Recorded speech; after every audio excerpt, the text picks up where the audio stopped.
તટાર બેસી પરમપિતા પરમાત્માનું નિજ નામ ઓમ ઊંડો શ્વાસ લઈ ઓમકાર ધ્વનિ 3 વખત કરશું. ઓ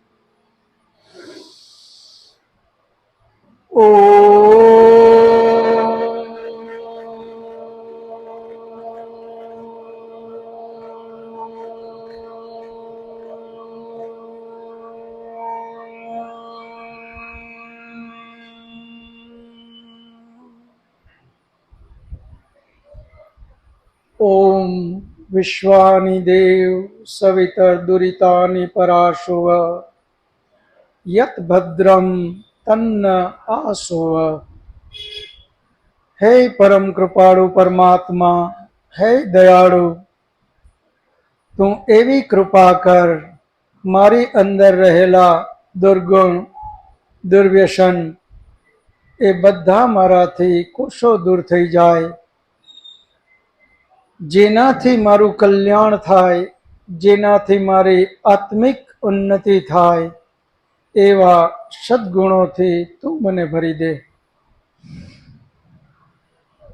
સૃષ્ટિ સંવત 1,96,53,126 વર્ષ, વિક્રમ સંવત 2082, શ્રાવણ શુદ્ધ ત્રીજ,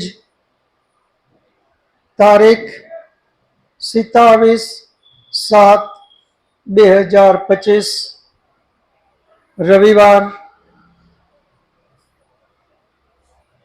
વૈદિક મહાસભા દ્વારા આ 48મી કક્ષામાં આપ સૌ વેદ પ્રેમી ભાઈઓ તથા બહેનોનું હાર્દિક સ્વાગત છે. વેદ, ઉપનિષદ, દર્શનશાસ્ત્રો, વેદાંગ, ઉપવેદ આ બધાનું અધ્યયન કરતા કરતા આપણે 47 કક્ષા પૂર્ણ કરી અને આ 48મી કક્ષા છે. આજનો માહોલ પણ ખૂબ સરસ છે. આંખ બંધ કરીએ અને મન સ્થિર થાય આવો માહોલ, જાણે પરમાત્મા આપણા ઉપર શુભ આશીર્વાદની વર્ષા કરતો હોય એવો આજે ખૂબ આનંદદાયી વાતાવરણ છે. હું મંત્ર બોલું, તમે મારા પાછળ દોહરાવજો. ઓમ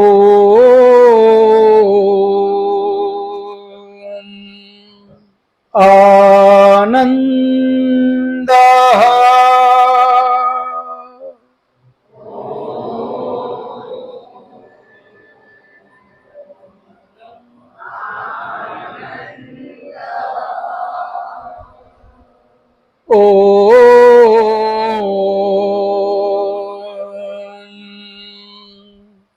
આનંદ.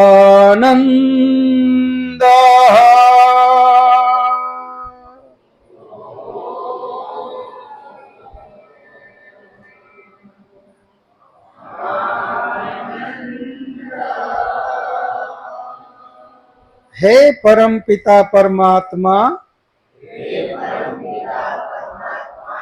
आप आनंद स्वरूप है. हमें भी आनंद दीजिए। हे परमपिता परमात्मा, आप आनंद स्वरूप हैं। हमें भी आनंद दीजिए।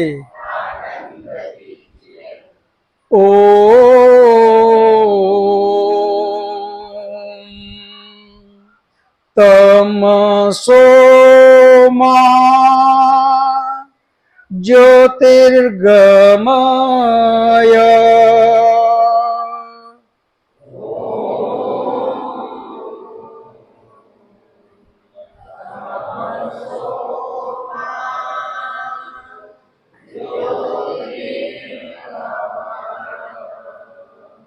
हे परम कृपाळु परमात्मा, आप हमें अंधकार से छुड़ाकर प्रकाश की ओर ले जाइए। ओम तमसो मा ज्योतिर्गमय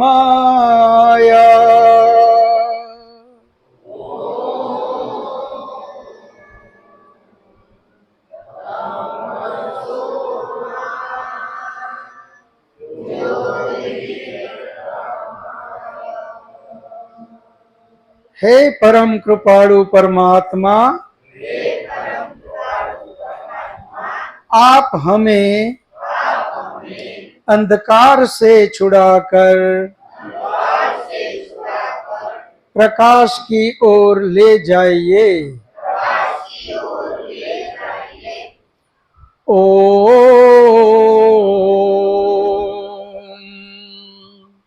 असतो मा सद्गमय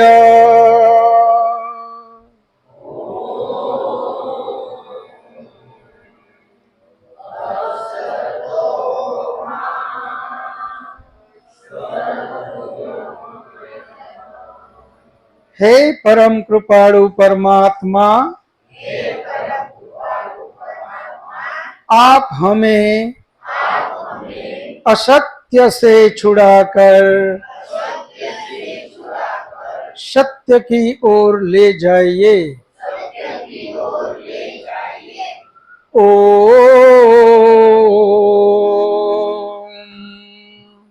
असतो मा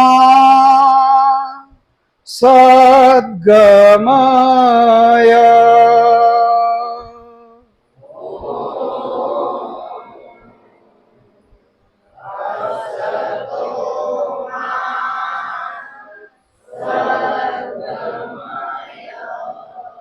हे परम कृपाळु परमात्मा, आप हमें असत्य से छुड़ाकर सत्य की ओर ले जाइए। ओम शांति शांति शांति।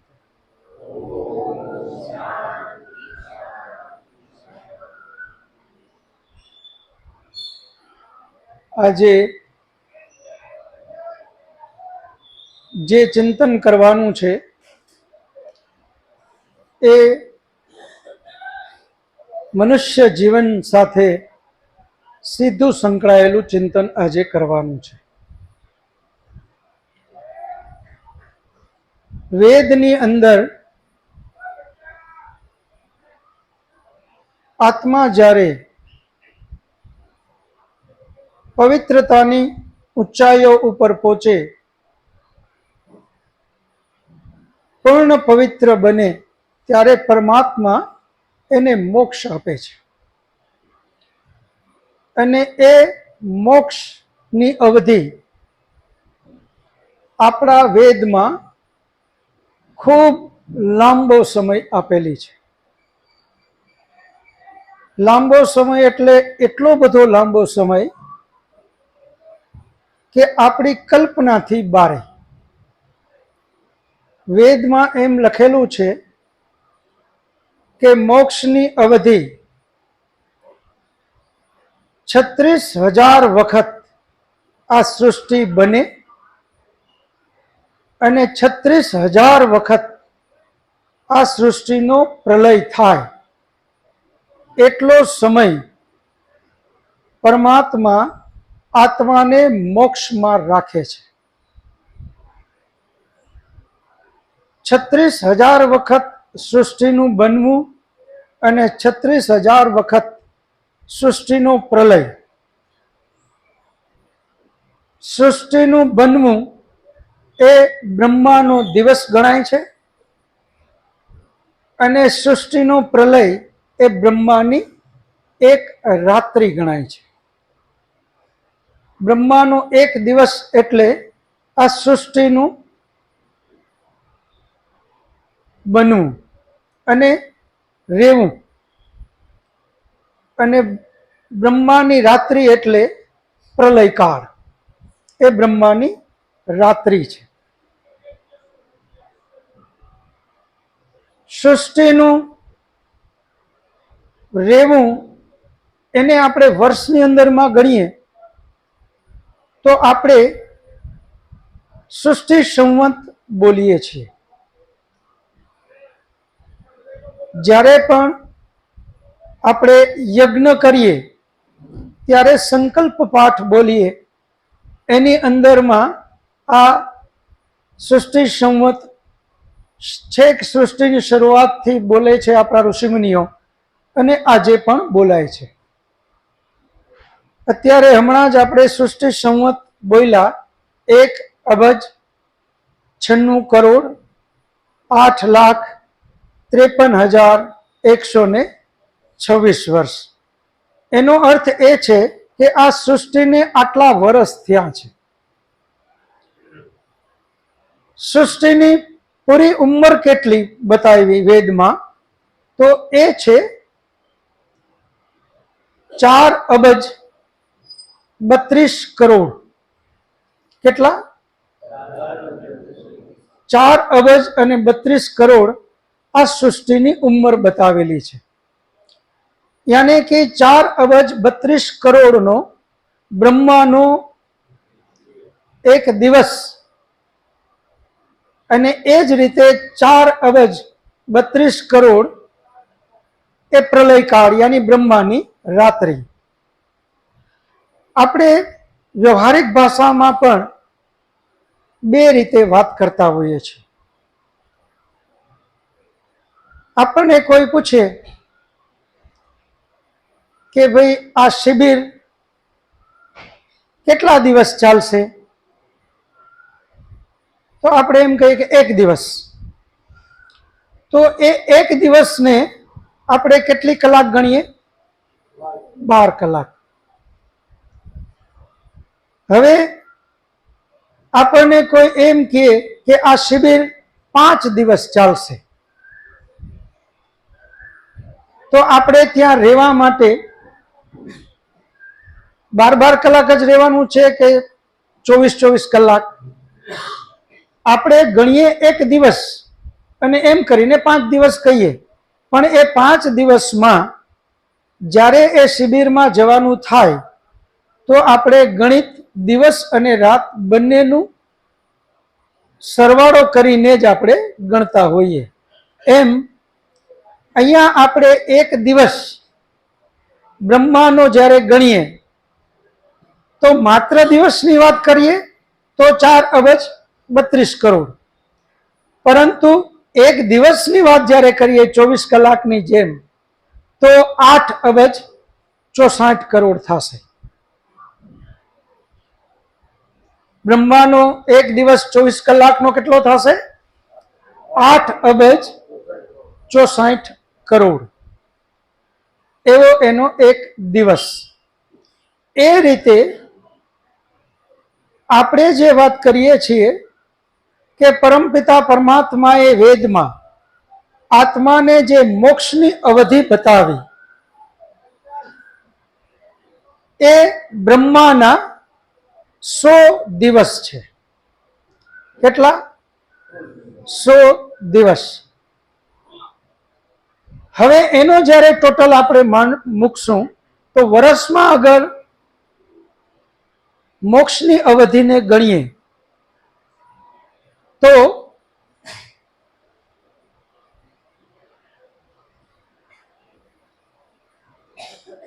31 નીલ 10 ખરબ અને 40 અરબ વર્ષ,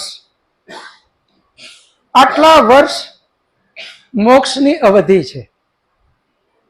હવે આપણે એકમ, દશક, 100, 1000, 10,000, લાખ, 10 લાખ, કરોડ, 10 કરોડ, અબજ, 10 અબજ, ખરબ, 10 ખરબ, નીલ અને 10 નીલ, આટલું બધું લાંબુ ગણિત છે પરમાત્માનું. તો પરમાત્માએ આપણને મોક્ષની અવધિ 31 નીલ, 10 ખરબ અને 40 અરબ વર્ષ આપ્યા છે. હવે આટલો બધો લાંબો સમય મોક્ષનો આપે પરમાત્મા, એ આપણા માટે બહુ ગહન ચિંતન મનનનો વિષય છે.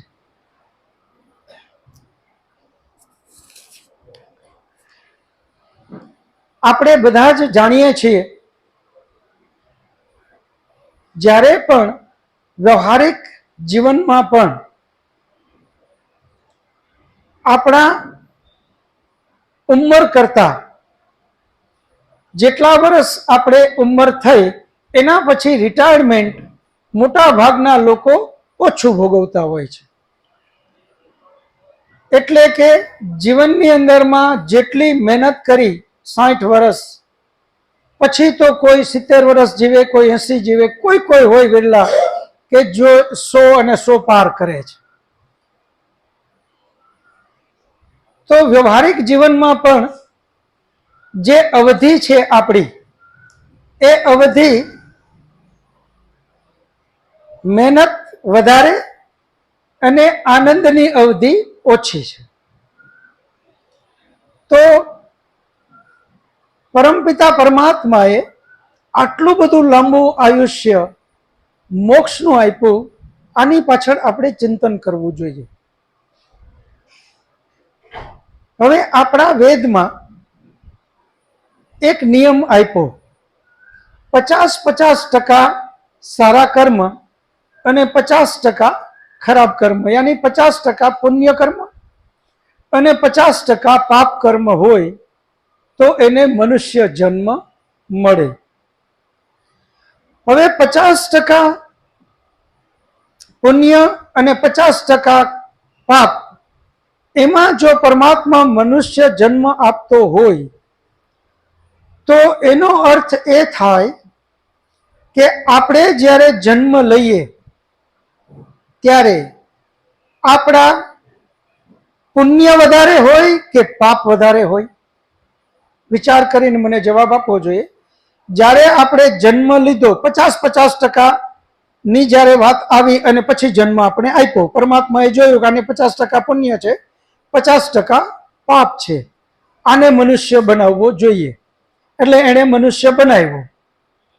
હવે જન્મ લીધા પછી વિચાર કરવો જોઈએ, આપણું પુણ્ય અને પાપ એમાં શું વધારે હશે કે બરાબર હશે?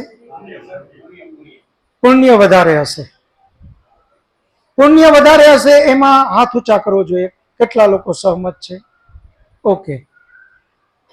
અને પુણ્ય અને પાપ બંને બરાબર હોય એવા લોકો હાથ ઊંચા કરો. હવે પાપ વધારે અને પુણ્ય ઓછું એવા લોકો હાથ ઊંચો કરવો જોઈએ. બહુ સરસ. હવે આપણે ચિંતન એ કરવાની વાત છે, 50% પાપ છે અને 50% પુણ્ય છે. તમે લોકોના હાથ ઊંચા ત્રણેય વાતમાં થયા છે. અમુક લોકોએ પુણ્ય વધારે એમાં હાથ ઊંચો કર્યો છે, અમુક લોકોએ પાપ વધારે એમાં હાથ ઊંચો કર્યો છે, અને અમુક લોકોએ બંને બરાબર એમાં હાથ ઊંચો કર્યો છે. હવે આપણે નક્કી કરવાનું છે કે આ ત્રણમાંથી સાચો જવાબ કયો. આ આપણા જીવનમાં ખૂબ અગત્યનું પાસું છે, સીધું આપણા જીવન સાથે કનેક્ટેડ છે. એટલા માટે આપણે આ બહુ ચિંતન મનન કરવાનો વિષય છે. હવે જુઓ, જ્યારે પરમાત્માએ જોયું કે એક વ્યક્તિનો પાપ અને પુણ્ય બંને બરાબર છે, એટલે હવે આને આ મનુષ્યનો જન્મ કરાવી દેવો છે. હવે જ્યારે મનુષ્યનો જન્મ એ સારો જન્મ છે કે ખરાબ? સારો. એનો અર્થ એ થાય કે જ્યારે જન્મ પહેલા 50% હતા, એમાંથી પાપનો ઉપયોગ થયો છે કે પુણ્યનો? પુણ્યનો. કારણ કે પુણ્ય દ્વારા જ મનુષ્યનો જન્મ મળે, પાપ દ્વારા બાકીની યોનિઓમાં જવું પડે. આપણે 50% પાપ અને પુણ્ય બંને જન્મ પહેલા હતું. હવે જ્યારે પરમપિતા પરમાત્મા આપણને મનુષ્યનો જન્મ આપે છે, એવી વખતે આપણા પુણ્યનો ઉપયોગ થયો હશે.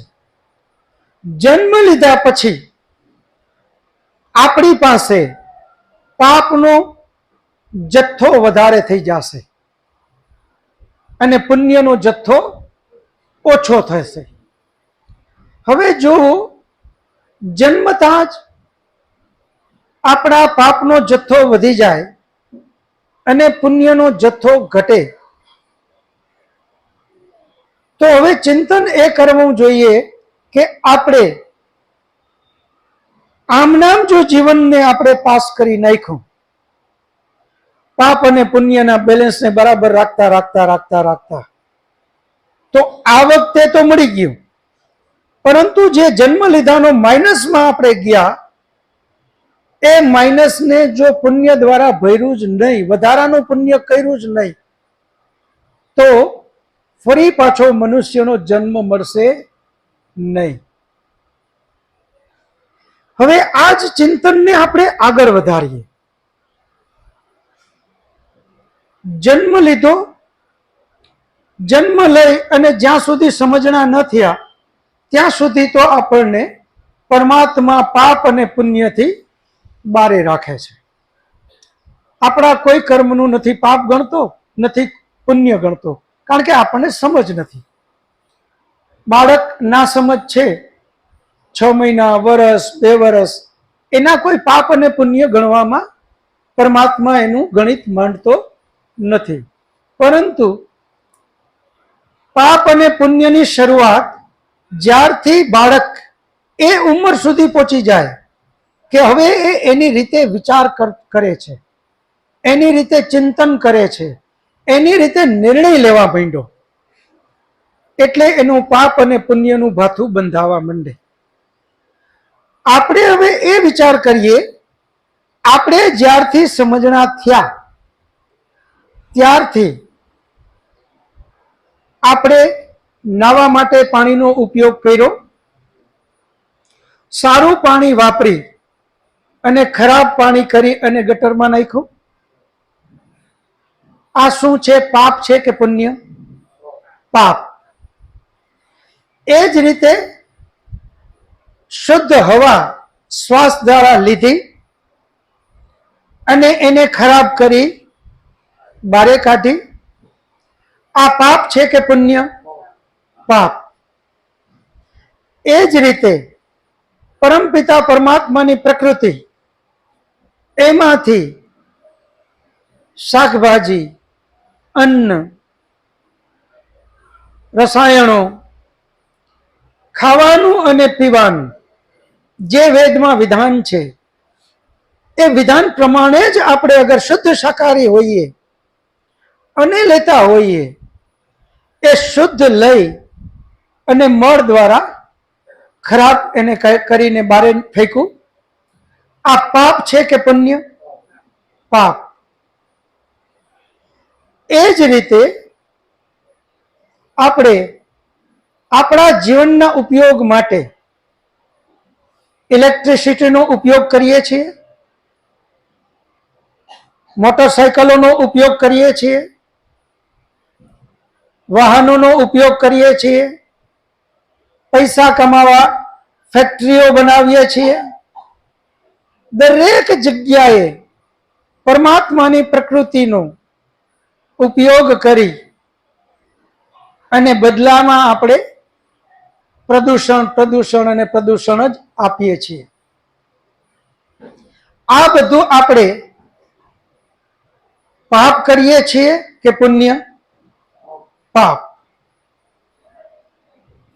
હવે આટલા બધા પાપ સમજણા થયા ત્યારથી આપણે ચાલુ કર્યા. આ તો થયું પાપનું લિસ્ટ. આ એક બાજુ પાપનું લિસ્ટ આપણે બનાવ્યું. હવે બીજી બાજુ આપણે પુણ્યનું લિસ્ટ બનાવીએ. સમજણા થયા ત્યારથી આપણે બધા જ પોતપોતાનું આત્મનિરીક્ષણ કરો. પુણ્યના કેટલા કાર્ય કર્યા? પુણ્યનું કાર્યનો મતલબ પ્રકૃતિનું શુદ્ધિકરણ છે, બીજાને નિસ્વાર્થ ભાવે સેવા કરવી છે, બીજાને નિસ્વાર્થ ભાવે મદદ કરવી છે, વૃક્ષારોપણ છે, યજ્ઞ કરવા છે. આ બધાની પાછળ શબ્દ લાગશે નિસ્વાર્થ ભાવે. આપણે ખેતી કરીએ, એની અંદરમાં આંબા વાવ્યા, જો એ નિસ્વાર્થ ભાવે છે તો એનું પુણ્ય આપણે મળશે. પરંતુ એ કેરી વેચવા માટે જ બનાવી, એના જેટલી પણ ફળ આવે છે એનો વ્યાપાર કરી અને પૈસો જ કમાણા, તો એ પાછું પુણ્યના ભાથામાં નહીં જાય. એ વૃક્ષ વાવ્યા અને જેટલું એનું પુણ્ય મળતું હશે એ પરમાત્મા એનું ગણિત માનશે, પણ એને ખબર છે કે આને તો સ્વાર્થથી કર્યું છે, એટલે એનો પુણ્યનો મોટો કોઈ જથ્થો આપણને મળશે નહીં. પરંતુ એવું જ્યારે આપણે લિસ્ટને યાદ કરીએ, સમજણા થયા ત્યારથી અત્યાર સુધીમાં આપણે કેટલો પરોપકાર કર્યો, અને એની પાછળ પાછો શબ્દ છે નિસ્વાર્થ. આપણે 3 કર્મને આગળ જોઈ ગયા. એ 3 કર્મ આપણે જે કરીએ છીએ એની પાછળ પણ 3 આપણી એષણાઓ રહેલી છે. એક વિતેષણા, એક પુત્રેષણા અને એક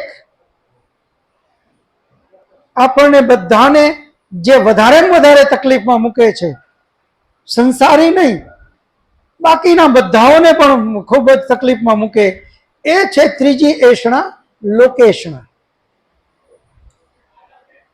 જેમણે પણ ખૂબ દાન પુણ્ય કર્યા અને એની પાછળ એ દાન પુણ્ય એનું બહુ મોટું લોકેશનાઓ ઊભી કરી, તો એણે તો એના પુણ્યનો ઉપયોગ કરી લીધો. એ બધું કરીને ખૂબ પૈસો કમાણા, તો એના પુણ્યનો ઉપયોગ કરી લીધો. હવે આવી જ્યાં જ્યાં વાત આવે છે તો એનો મતલબ એ થાય કે ચિંતન કરશું તો પાપનો જથ્થો આપણી સાથે બહુ મોટો થતો જાય છે, જ્યારે પુણ્યનો જથ્થો બહુ લિમિટેડ થાય છે. પરમપિતા પરમાત્માનો નિયમ છે 50% પાપ અને 50% પુણ્ય હોવા મિનિમમ જરૂરી, તો મનુષ્યનો જન્મ મળે. એનાથી પછી પુણ્ય ઘટ્યા તો બાકીની યોનિઓમાં, અને પાપ જેમ જેમ વધે એમ ખરાબ ખરાબ જન્મ, પુણ્ય જેમ જેમ વધે એમ સારો સારો મનુષ્યનો જન્મ. આપણે બધા હવે વિચાર કરીએ, મૂળ પ્રશ્ન ઉપર આવું. વિષય બહુ ગહન છે, એટલે આને આપણે 2 સેશન મિનિમમ આપવા પડશે. એક સેશનમાં આ વિષયને બહુ ન્યાય નહીં આપી શકાય. આપણે બધા જરા ચિંતન કરીએ કે આપણે મનુષ્યના શરીરમાં, યાની પરમાત્માએ આપણને મનુષ્ય જન્મ આપ્યો. આપણા લેખાજોખા બીજા કોઈને ખબર હોય કે ન હોય, પણ આપણને તો ખબર છે જ. આપણે કેટલું કમાણા? વેદની અંદરમાં પરમાત્માએ વિધાન આપ્યું કે તમે જે કાંઈ કમાણા છો એનું 10% પરોપકાર કરો. આપણે એ કર્યું, અને પરોપકાર માટે પણ પરમપિતા પરમાત્માએ ઘણા બધા આપણને નિયમોથી બાંધ્યા છે. પરોપકારનો અર્થ એ નથી કે જ્યાં આપણું બહુ મોટું નામ થાય પછી એ રૂપિયાનો ગમે તે ઉપયોગ થાય એને આપણે પરોપકાર ગણીએ તો એ પરોપકાર નથી. પરોપકારનો અર્થ તો સીધો વેદની અંદરમાં જવાબ છે કે જ્યાં જરૂરિયાત છે, જ્યાં એ પૈસાનો પૂર્ણ સદુપયોગ થવાનો છે, એવી જગ્યાએ જ એનો ઉપયોગ થવો, એનું નામ પુણ્ય છે. આમ આપણે આપણા જીવનના લેખાજોખા કરતા કરતા હવે મનુષ્યનો જન્મ જ્યાં આપણી પાસે આવ્યો, અને મનુષ્યનો જન્મ એની અવધિ 31,10 ખરબ અને 40 અરબ વર્ષ જેટલી લાંબી, યાની 36,000 વખત સૃષ્ટિ બને અને 36,000 વખત આનો પ્રલય થાય. આટલો લાંબો સમય મોક્ષની અવધિ આપી, અને મોક્ષમાં કોણ જઈ શકે? માત્ર મનુષ્ય. મોક્ષની અંદરમાં મનુષ્ય સિવાય જે ઇતર યોનિઓ છે એને એક પણને મોક્ષની માટેની પરમિશન નથી. પરમાત્માએ મોક્ષ માટે માત્ર મનુષ્યમાંથી જ મોક્ષનો દ્વાર ખુલ્લું રાખ્યું છે. એનું કારણ એ છે કે બાકીની બધી જેટલા બધા જીવજંતુઓ, કીટ પતંગ, જળચર થળચર કે જે કાંઈ આપણે આ શરીરો જોઈએ છે, એ બધા જ શરીર મનુષ્ય શરીરની અંદરમાં જેમણે પાપ વધારે કર્યા એના દંડ રૂપે ત્યાં મોકલે છે. એ જેલ છે. બાકીના શરીર શું છે? જેલ છે. એ જેલમાંથી છૂટે એટલે ફરી પાછો એ પોતાની જગ્યાએ આવે, યાની મનુષ્ય બને. ફરી જો પાપ કર્મ કરે તો ફરી પાછો જેલમાં જાય, બાકીના બધા શરીર પકડે. ફરી ત્યાં એની સજા પૂરી થાય એટલે ફરી મનુષ્ય બને. મનુષ્યની અંદરમાં જ જો એ સારા કર્મ કરે અને સારા કર્મ કરતો કરતો કરતો કરતો કરતો ઉપર એના લેવલને ઉપર લઈ જાય, એટલી ઉપર પરાકાષ્ઠાએ પોતાના પવિત્રતાને લઈ જાય, એટલી બધી ઊંચાઈએ કે જ્યાં પછી હવે એને કોઈ વાસના રહી નહીં, કોઈ એષણાઓ રહી નહીં, માત્ર નિષ્કામ કર્મ. એક જ માંગણી પરમાત્મા પાસે કે હે પરમાત્મા, બધું જ જોઈ લીધું, બધું જ ભોગવી લીધું, હવે તો માત્ર એક જ ઈચ્છા છે તારી પાસે. હે પરમાત્મા, તારો આનંદ મારે લેવો છે. હવે મને મોક્ષ સિવાય કોઈ વસ્તુ જોતી નથી. અને એ કક્ષાએ જ્યારે આત્મા પોતાની પવિત્રતાની એ ઊંચાઈએ લઈ જાય ત્યારે પરમપિતા પરમાત્મા એને મોક્ષ આપે છે. મુખ્ય કારણ, જે મારી વાતની શરૂઆત એને આપણે આવતા કક્ષામાં લેશું ક્રમશઃ. સમય છતાં પણ વધારે થયો છે એટલે દિવેશભાઈ અને મગેશ બંને આવી જાજો. તો મુખ્ય વાત એ છે કે પરમપિતા પરમાત્માએ આપણને મનુષ્ય શરીર આપી અને મોક્ષના દ્વાર માટેનો જે રસ્તો છે ત્યાં મોકલા છે. હવે આપણે લોકોએ એ ચિંતન કરવાનું છે કે આ મનુષ્ય જન્મ પછી મારે ક્યાં જવું, જ્યાં છું ત્યાંથી આગળ કે જ્યાં છું ત્યાંથી પાછળ. આગળ જવા માટે આપણે જેમ હમણાં જ વાત કરી એમ આપણા પાપનો જથ્થો ખૂબ મોટો છે. આજે રાત્રે જઈ અને તમે બધા ચિંતન કરજો. જ્યારથી સમજણા થયા ત્યારથી આપણા પાપનો જથ્થામાં કેટલો બધો. આપણે ઘણીવાર એમ બોલતા હોય કે મેં તો કોઈનું ખોટું કર્યું નથી, અને એ પોતાને પુણ્યશાળી માની બેસે છે. કોઈનું ખોટું નથી કર્યું એનો અર્થ એ છે કે એટલા પાપમાંથી બચ્યા, એ પુણ્ય નથી. કોઈનું ખોટું કરવું એ પાપ છે, પણ ખોટું ન કરવું એ પુણ્ય નથી. ખોટું ન કરવું એ તો 0-0 છે કે ભાઈ આપણે પાપે નથી કર્યું તો પુણ્ય નથી કર્યું. સારું પુણ્ય કમાવા માટે તો આપણે લોકોએ અથાગ મહેનત કરવી પડશે અને એના દ્વારા જ આપણે આગળ જઈ શકશું. હવે કોઈનો પ્રશ્ન હોય તો હાથ ઊંચો કરો. વિનોદભાઈ આડિયા, જે 50% મનુષ્યનો જન્મ મળે છે એનો જન્મ કેવી જગ્યાએ થાય છે? બહુ સરસ, વિનોદભાઈ માટે તાળીઓ પાડો. બહુ સરસ પ્રશ્ન વિનોદભાઈનો છે. 50% પુણ્ય અને 50% પાપ હોય તો એવા લોકોનો જન્મ કેવી જગ્યાએ મળે? તો એનો જન્મ સાવ નીચલી કક્ષામાં મળે છે, જ્યાં જીવનનું કોઈ ઠેકાણું નથી, જ્યાં ખાવા પીવાની કોઈ વ્યવસ્થા નથી, જેમ તેમ જીવે છે, જેમ તેમ ખાય છે, જેમ તેમ પીએ છે, જેમ તેમ રહે છે. એ 50% વાળા. આપણે બધા એટલું નક્કી છે કે આપણા પુણ્ય 50%થી ખૂબ વધારે હતા અને પાપ ઓછા હતા. પરિણામે આપણને ખૂબ સારી જગ્યાએ જન્મ મળ્યો છે. આપણને ખૂબ સારા માતા પિતા મળ્યા, ખૂબ સારી વ્યવસ્થાઓ મળી, ખૂબ સારા ઘર મળ્યા, શિક્ષણ મળ્યું. આ બધું જ આપણને ખૂબ સારું મળ્યું. એનો અર્થ જ એ પ્રમાણ છે કે આપણે ખૂબ સારા કર્મ ગયા વખતે કર્યા અને એનું ફળ રૂપે પરમાત્માએ આપણને ખૂબ સારું શરીર આપ્યું.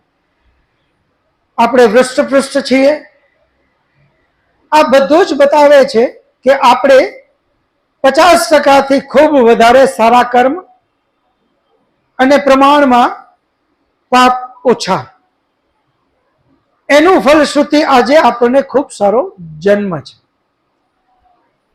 હજુ આપણે એ નક્કી કરવાનું છે કે કારણ કે પરમાત્માએ જે આપણને એક સાધનના રૂપે ઇન્દ્રિયો આપી છે એ એટલી બધી પ્રબળ છે કે જરા કે ચૂકા તો જાણે ડુંગર ઉપર એક તળાવ પાણીનું હોય, માત્ર એક હોલ કરો, બાકીની વ્યવસ્થા પોતે કરીને ધડાધડ બધું જ લઈને નીચે આવે. આ સેમ આપણી કન્ડિશન છે. ગમે એટલી ઊંચાઈ ઉપર વયા જાય પણ સેજ ચૂકી ગયા એ ફરી પાછા ધરાશાય.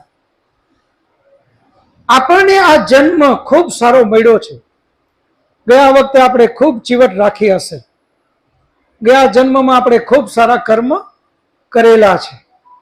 એની આગળના જન્મોમાં, એની આગળ, કારણ કે આ તો જન્મ જન્માંતરનો સરવાળો આપણી પાસે આવે છે. આપણે ખૂબ એ જન્મ જન્માંતરના ફળના રૂપે આજે આપણે અહીંયા છીએ.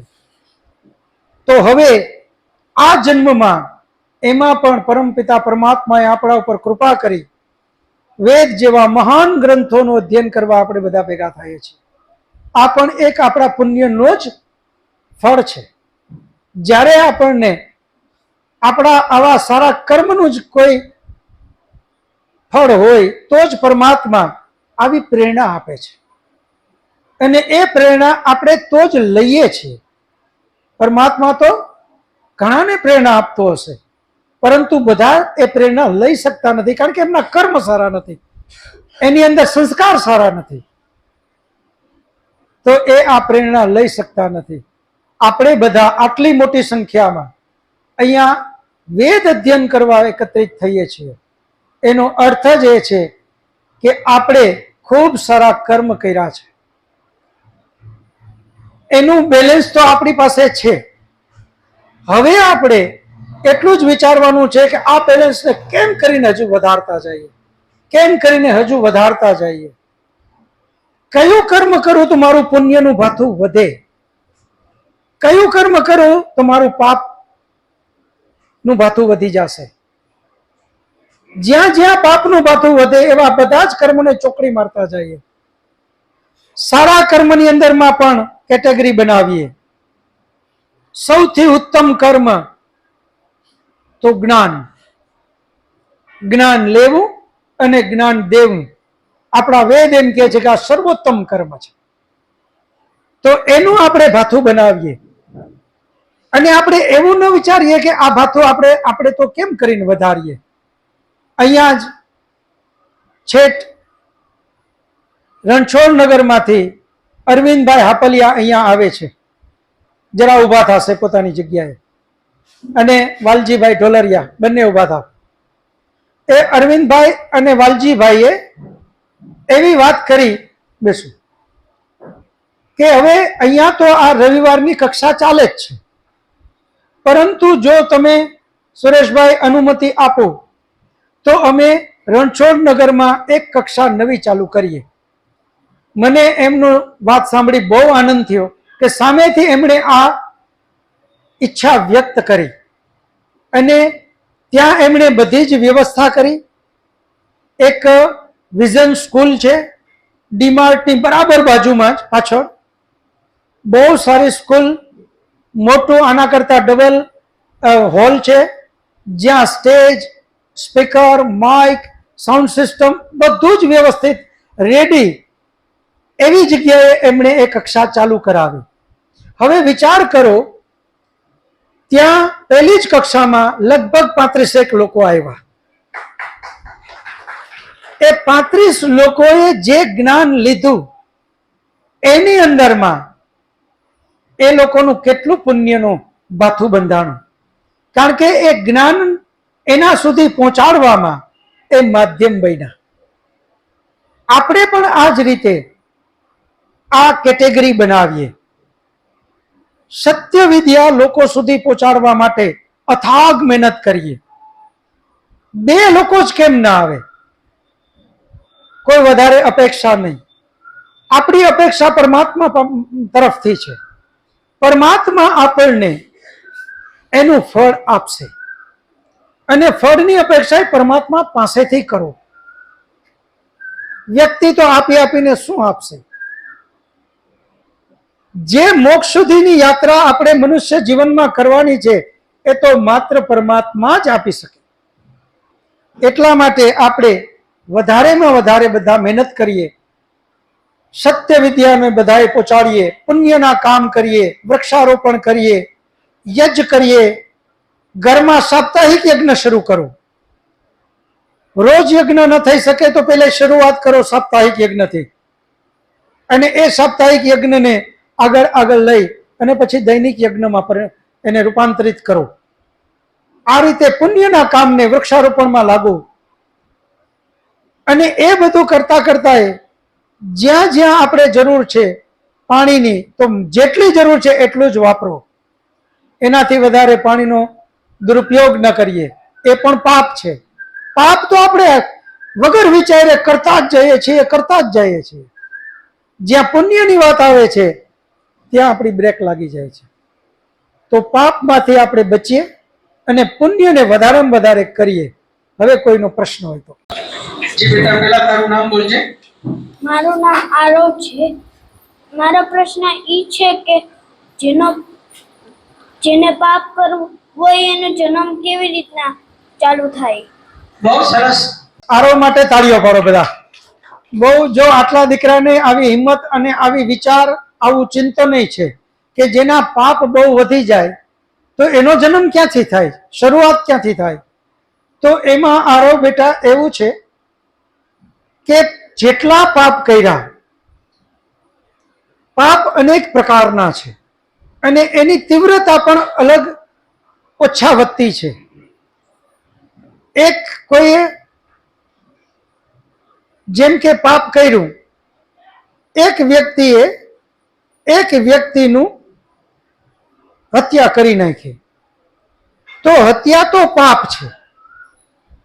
હવે એ હત્યામાં આપણે એવું વિચારવાનું છે કે બંને પાપી હતા, બંને એકબીજા સમાજમાં લૂંટતા હતા, બંને એકબીજા અત્યાચારી હતા અને બંનેને એકબીજાની દુશ્મની હતી.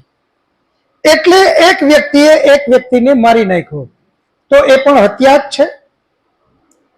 એની જગ્યાએ એક પાપાચારી વ્યક્તિ, અત્યાચારી વ્યક્તિએ એક સજ્જન વ્યક્તિને માર્યો, તો એ સજ્જન વ્યક્તિને જે મારે તો એ પણ હત્યા છે. તો આ બંને હત્યા તો બંને છે, પરંતુ એક હત્યામાં બંને સરખા છે, બંને પાપી છે અને આપસમાં દુશ્મની હતી, એટલા માટે એને માર્યો.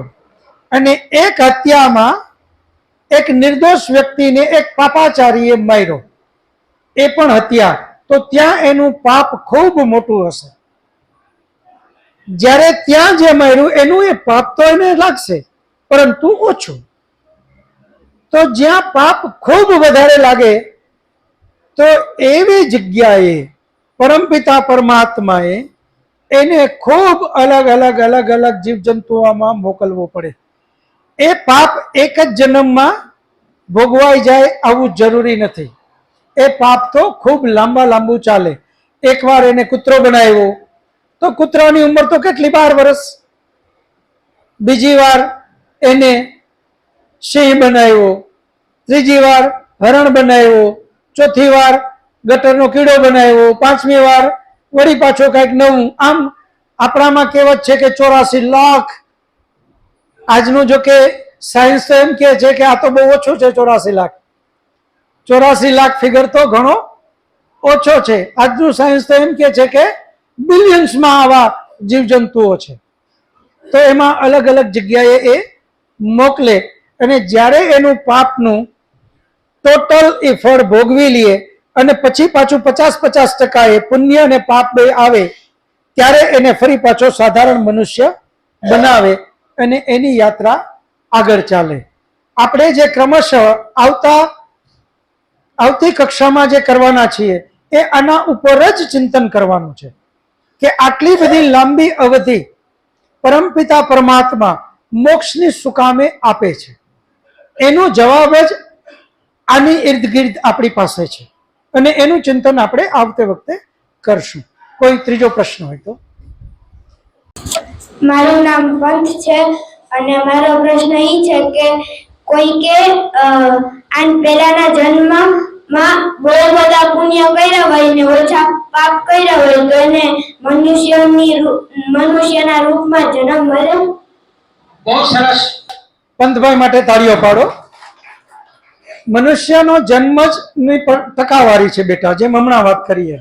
50% પાપ અને 50% પુણ્ય હોય તો મનુષ્ય. પણ એ કયો મનુષ્ય? એકદમ નીચલી કક્ષાનો, જે રોડ ઉપર સૂતા હોય છે, જેની પાસે ઘર નથી, જેની પાસે રહેવાની વ્યવસ્થા નથી, જેની પાસે ખાવાની વ્યવસ્થા નથી, જેની પાસે પીવાની વ્યવસ્થા નથી, જેની પાસે કપડાની વ્યવસ્થા નથી, જેમ તેમ કરીને જિંદગી પાસ કરે એ 50-50%. ત્યાં એનો જન્મ. 50%થી પુણ્ય વધારે. જેમ જેમ પુણ્ય વધતા જાય એમ એમ એનો જન્મ સારો સારો થતો જાય. એના પછી જે સારો તો એ વૈશ્ય, એના પછી સારો તો એ ક્ષત્રિય, એના પછી સારો તો એ બ્રાહ્મણ. અહીંયા જ્ઞાતિ માટે આ કોઈ ન લઈ લેતા. ખાસ કરીને ક્ષત્રિયનો અર્થ અહીંયા જ્ઞાતિ માટે નથી, વૈશ્યનો અર્થ અહીંયા જ્ઞાતિ માટે નથી, બ્રાહ્મણનો અર્થ અહીંયા જ્ઞાતિ માટે નથી. એ ઉચ્ચ કોટીના જ્યાં જીવન જીવાય છે, જ્યાં ખૂબ જ લાગણી છે, ખૂબ પ્રેમ છે, જ્યાં ખૂબ શાસ્ત્રોનું અધ્યયન થાય છે, જ્યાં વેદ વિશેના પ્રશ્નો થાય છે, આવો પરિવાર, જ્યાં રોજ યજ્ઞ થાય છે, જ્યાં ત્યાગ અને તપસ્યાની ભાવના છે, જ્યાં ખૂબ જ આપસમાં મર્યાદાઓ છે, લાગણી છે, આવું ઉચ્ચ કોટીનું કુટુંબમાં જ્યાં જન્મ થતો જાય એ બ્રાહ્મણ સમજવો. તો જેમ જેમ પુણ્ય વધારે એમ એમ પછી આવો પરિવાર એને મળે. છેલ્લો કોઈ પ્રશ્ન હોય તો.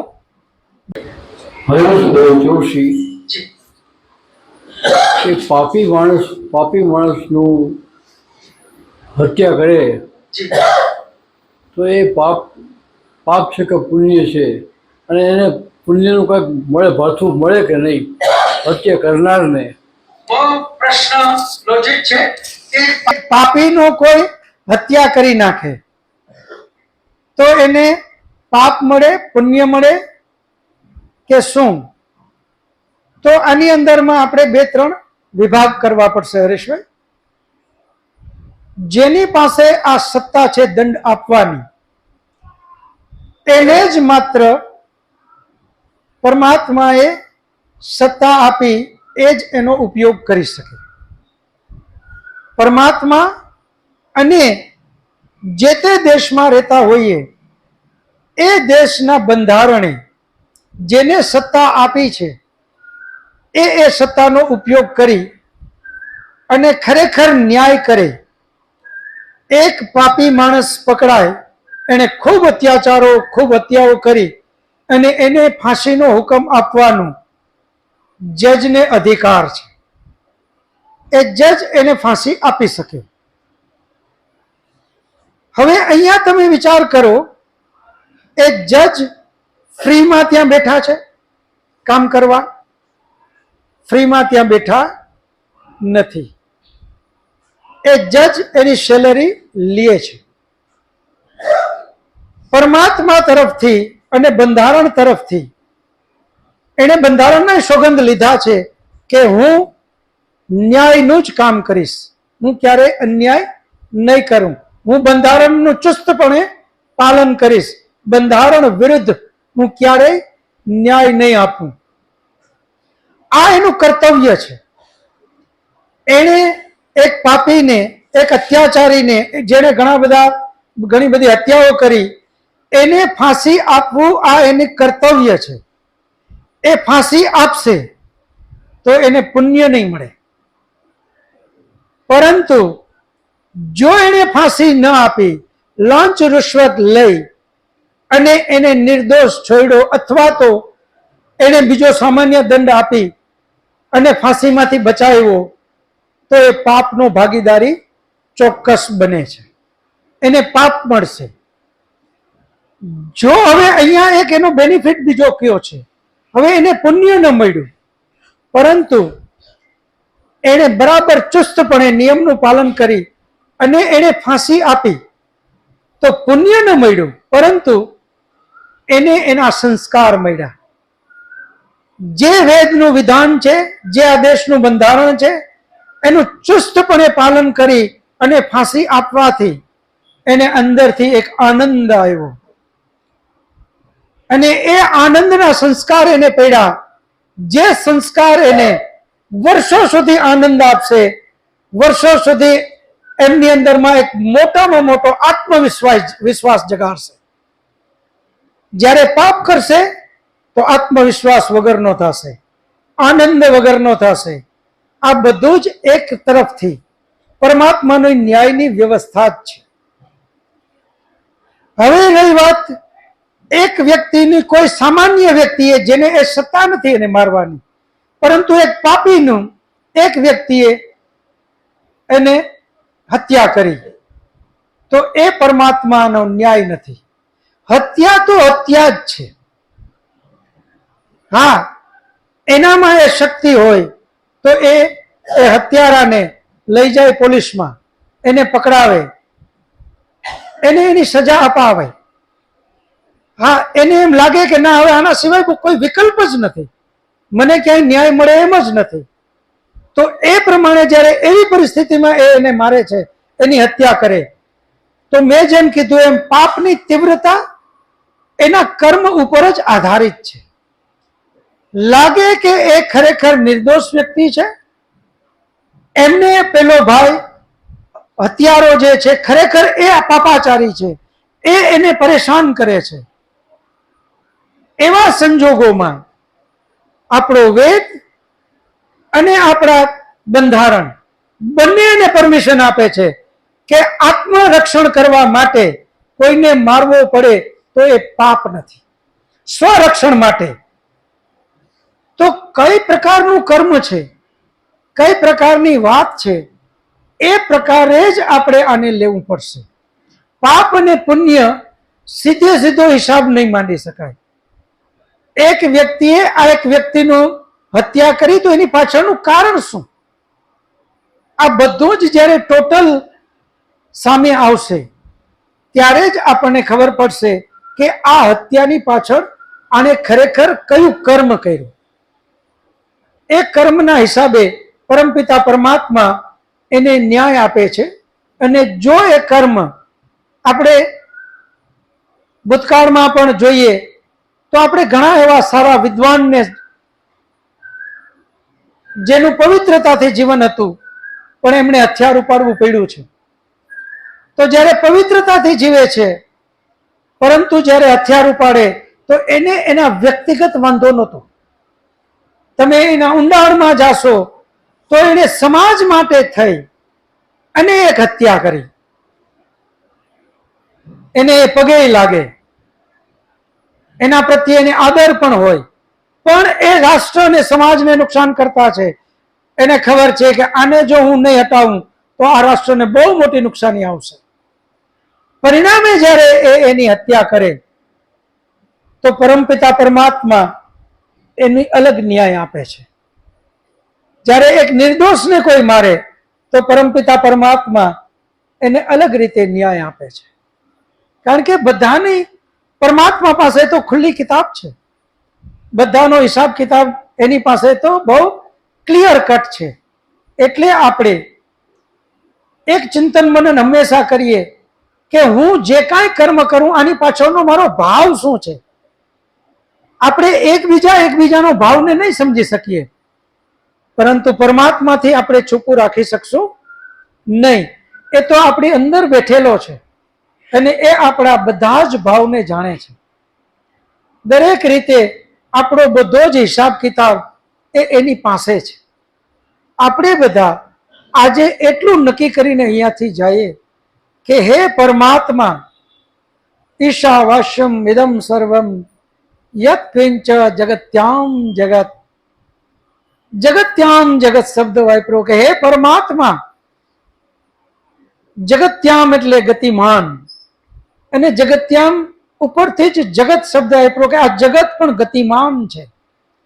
જગત્યામ જગત અતિશય ગતિમાં જે છે એનું નામ જ જગત. હે પરમાત્મા, તું સર્વશક્તિમાન છો. તારું બનાવેલું આટલું ગતિશીલ જગત એને હું સ્થિર કરવાનો જો પ્રયત્ન કરીશ તો હું તારી સામે ક્યારેય સફળ નહીં થાઉં. હે પરમાત્મા, તે જે કંઈ દીધું છે મને એ આ પ્રકૃતિનો જ એક ભાગ છે.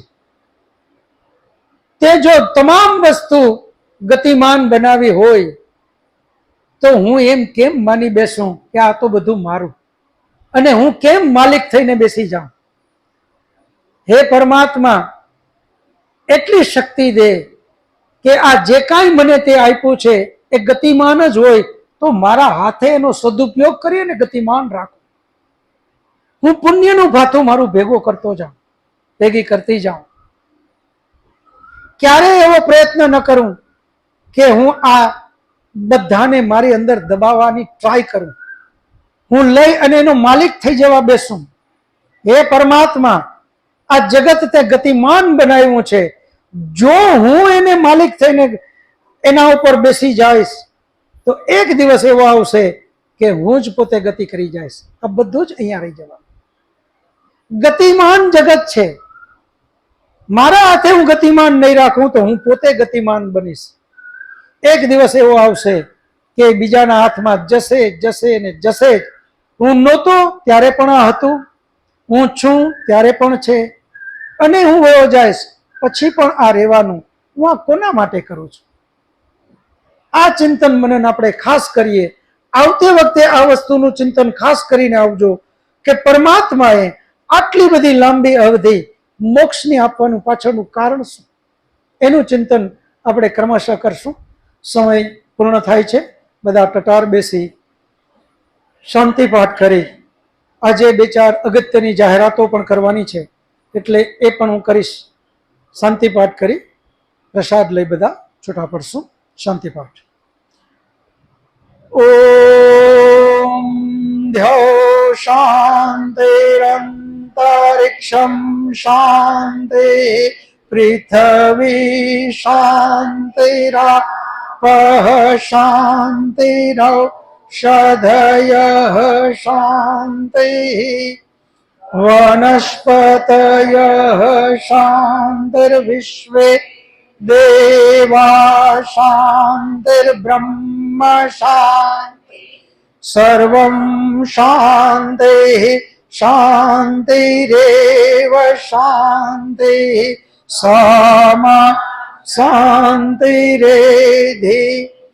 ઓમ શાંતિ શાંતિ શાંતિ. सर्वेभ्यो नमः. सबको सादर नमस्ते जी. બે હાથ જોડી એકબીજાને નમસ્તે કરી લેશું. નમસ્તે નમસ્તે.